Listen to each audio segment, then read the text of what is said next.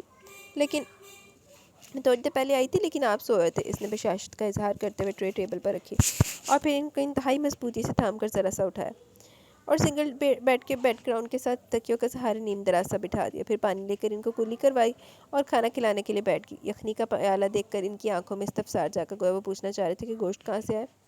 وہ کل عدیل بھائی لے کر آئے تھے، امی نے کہا گوشت کا سالن بنا دوں بھائی کے لیے، مگر بھائی نے منع کر دیا۔ وہ کہنے لگے کہ گوشت ابا جی کے لیے یخنی بنانے کے لیے لائے، اسے رکھ دو، اور گوشت لایا تو پھر بریانی بنائیں گے۔ ایمن اور ایمان وغیرہ کو بہت پسند ہے۔ مریم کافی کم کو لڑکی تھی، لیکن جب بھی فاروق نیازی کے پاس بیٹھتی وہ خود بخود بولنا شروع ہو جاتی۔ شاید وہ ان کی خاموشی ان کی کمی کا احساس نہیں ہونے دینا چاہتی تھی، تاکہ وہ اسے سنتے ہوئے اپنی محرومی، اپنی بے بسی کو بھول جائیں۔ اب بھی وہ دل کی بات سن کر خوش ہوئے تھے اور ساتھ ساتھ مریم کے ہاتھ سے نوالے کھانے لگے۔ چند نوالے لینے کے بعد ان کا جیو چاٹ ہو گیا تو مریم نے ان کی بیزاری محسوس کرتے یخنی پلانا شروع کر دی۔ مزیدار ہے نا؟ اس نے ان کے چہرے کے تاثرات نوٹ کیے، وہ اس کی ہاں میں ہاں ملا رہے تھے، لیکن صرف آنکھوں کی جنبش تھے۔ کل بھی بنا کر دوں گی، تھوڑا گوشت پچا کے رکھتی ہے، اس نے اپنے سگھڑاپے اور کفائی اشارے کا ثبوت پیش کیا۔ فاروق نیازی نے دیکھی مسکراہٹ سے مسکرا، اور واقعی ان کے لیے ہر وقت فکر مند رہتی تھی اور سب سے زیادہ خیال بھی وہی رکھتی تھی۔ ان کا دل مریم کے لیے دعاؤں سے بھرا ہوا تھا۔ کیا سوچ رہے ہیں؟ مریم نے اندازہ لگایا، مگر وہ مزید کوئی استفسار نہ کر سکی۔ باہر دروازے پر دستک ہونے لگی تھی۔ اب آپ 1 منٹ انتظار کریں، میں ابھی آئی۔ وہ پیالہ رکھ کے چھوٹے تولیے سے ان کا منہ پہنچ کر باہر آ گئی۔ ارے کون ہے؟ صبر تو کرو۔ وہ تیز تیز قدموں سے دروازے تک آئی۔ فاطمہ؟ مریم کو اپنی دوست کو دیکھ کر کھل اٹھی تھی۔ اندر آؤ نا یار۔ مریم نے پیچھے ہٹتے ہوئے اسے راستہ دیا، پھر سے ہاتھ ملا۔ کیسی ہو؟ فاطمہ نے مریم کے سرابے پر تنقیدی نگاہ ڈالی۔ اللہ کا شکر، تم اندر آ جاؤ۔